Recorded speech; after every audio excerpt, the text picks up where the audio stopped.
What's up, guys? It is Jonathan with One Big Impact. So today is actually going to be another update on Atkins Diet, Atkins way of eating, keto, low carb, whatever freaking way you want to look at it, okay? So first of all, please like, share, comment, and subscribe to our channel because it makes a huge difference. I'm really trying to hurry up and get to 20,000 subscribers. And also go check us out on Facebook. We have an amazing group full of absolutely beautiful people. It is called Healthy Living for a Healthy Life. And also on Instagram at One Big Impact. So, really quick, I want to talk about, yes, I'm 11 pounds down. Kind of had a cheat day yesterday. And I want to talk about a little bit different of a spin that I'm going to be taking with this. I am probably going to be spanning my carbohydrate days a little bit further apart, okay? I think 1 week's just too close. I'm going to shoot for 2 weeks, once every 2 weeks, like every other Friday.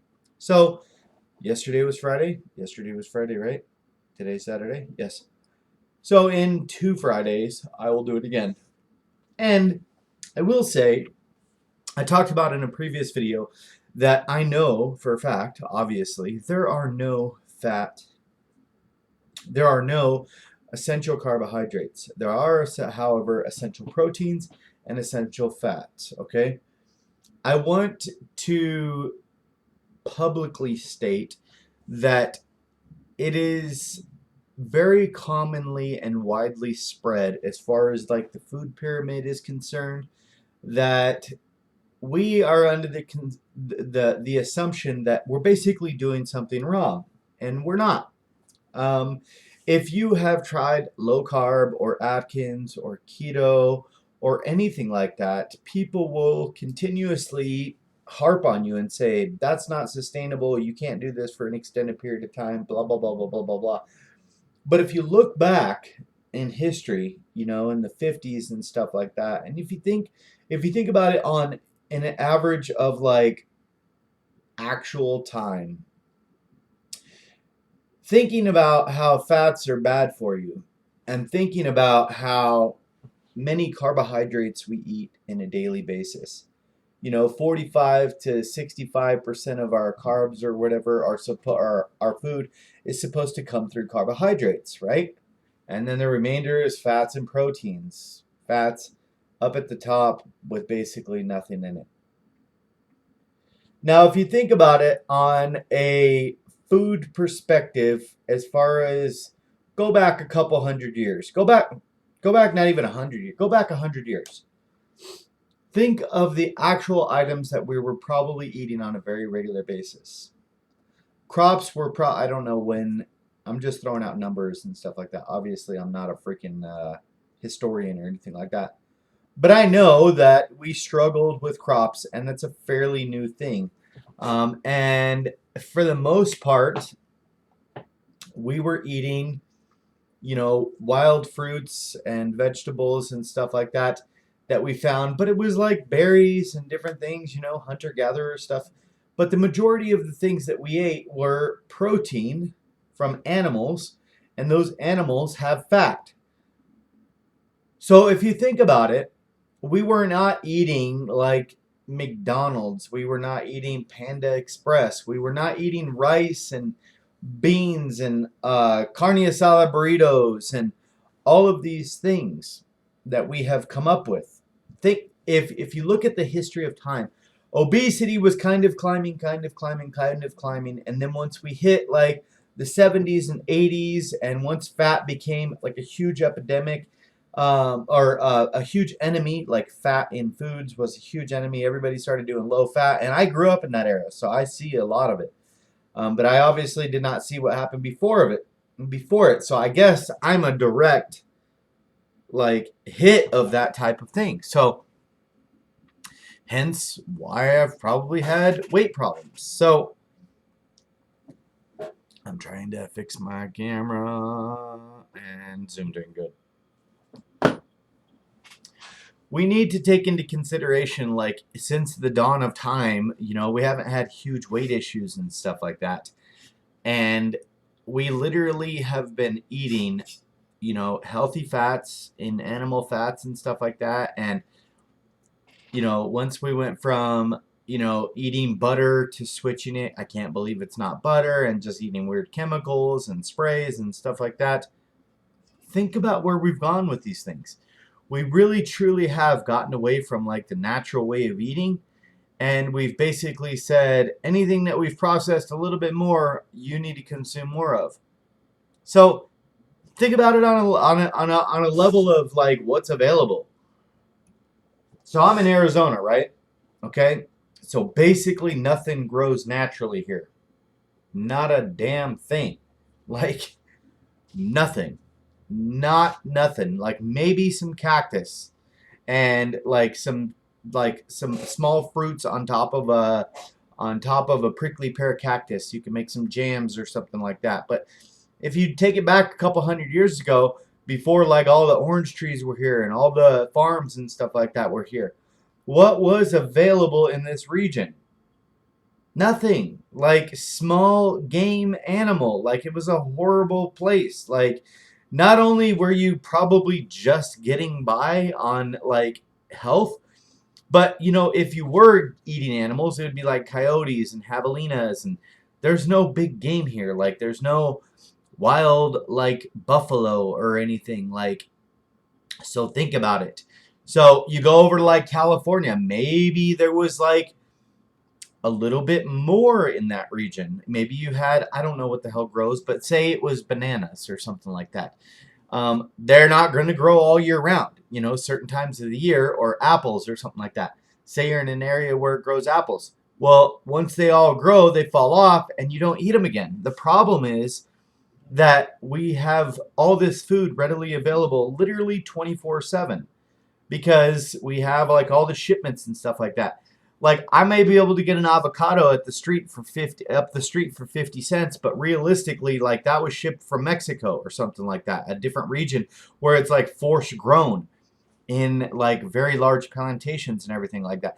So like the way we eat is not natural, and it definitely has gotten really really really really far away from, what we had eaten in the beginning. Basically what I'm saying is, when people tell you that low carb is not sustainable, they're coming up with some hypotheses that they were taught in like nutrition class, which I'm actually taking a nutrition course right now, and I'll be completely honest, 55 to 65% of the stuff that is being said, I do not believe in, but there is tons of absolutely great information in there, okay? But I will say the way that the whole stuff is taught is bass backwards. Like you talk about like type 2 diabetes and people getting sick and having like acid reflux or obesity, like this, it's gotten out of hand. If you go low carb and your sugars level and you go low carb and like you feel better and you're not craving foods and you're dropping weight and your good cholesterol goes, or your bad cholesterol goes down and everything is good, then what's the problem? You know? Recently, I'll be completely honest, uh, I started dabbling back into the low carb and everything like that because it works really well for me. It's like you're constantly being fed information in society that tells you you need carbohydrates, you need this, you need this, you need to refuel, blah, blah, blah, all this crap, right? But then at the end of the day, you're like, huh, I felt really good when I was low carb. I felt like my energy was sustained. I got to the point to where I wasn't even hungry, which means that my sugar's good. My glucose isn't rising and dipping. I got to where I was able to lower medications or completely get off medications. My skin feels better. All of these things, your weight drops. Now everybody tells you it's bad. It's not like you're out there doing like methamphetamines or something. Like you're literally just eating healthy fats. And it's funny because the whole industry will tell you you can't do that. It's not sustainable, blah, blah, blah, blah. But if you ever see like bodybuilders and stuff like that to where they're going to lean out, they're leaning out by doing this. Like they're literally lowering their carbohydrates and raising their healthy fats. Huh. Interesting. Now, I will say not all of them do that, and that's perfectly acceptable. There's nothing wrong with that. But 95% of the people out there, when they're ready to lean out, they do start dropping their carbohydrates.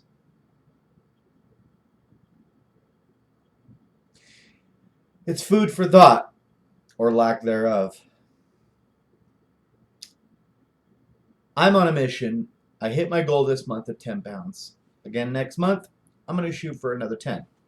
You might be asking yourself, well, if low carb is the greatest thing, blah, blah, blah, blah, why do you want to have these days where you do stuff? Because in my life, one of the biggest struggles that I have always had is understanding balance, understanding what I can do and still be okay. So I'm not going to lie to you and say, I don't like donuts, or I don't like macaroni and cheese, or I don't like this, or I don't like that. Dude, I grew up on this stuff, okay? Of course I like it. Of course. But I will say, if I'm trying to hit my weight loss goals, it's definitely not going to help me get there. But hey, if you can find a way that works for you to where you can incorporate something like that on occasion, by all means do so. But I will say, if you're new on your journey or if you are struggling, get rid of it. Get rid of it. A exclusion diet, for the lack of better terms, but it makes sense. An exclusion diet like Atkins or keto or low carb that exclude sugars, processed stuff, any kind of stuff with extra carbohydrates or anything like that, work well for a major reason. The major reason is because they don't include it. They exclude it. They exclude literally anything that you would be eating poorly. Now, that does not mean it's going to be like, oh, this works and I'm good to go. Not necessarily, because you can eat in a huge caloric surplus with healthy fats. So you do have to still have your macros right. If you actually need help with like meal plans or understanding how to, manipulate your macros or understand nutritional coaching, or if you need nutritional coaching, message me. Like, we're all in this together. Like, I'm no different than you. Like, I've just done a hell of a lot more research than most people. Why? Because this is my entire life. I'm an online personal trainer. I'm an in-person personal trainer. I'm a nutritional coach. Like, I do a lot of different things for a lot of different people. So if you need help, ask. I'm not going to do it for free. Obviously, I charge for it, but I'm pretty damn affordable.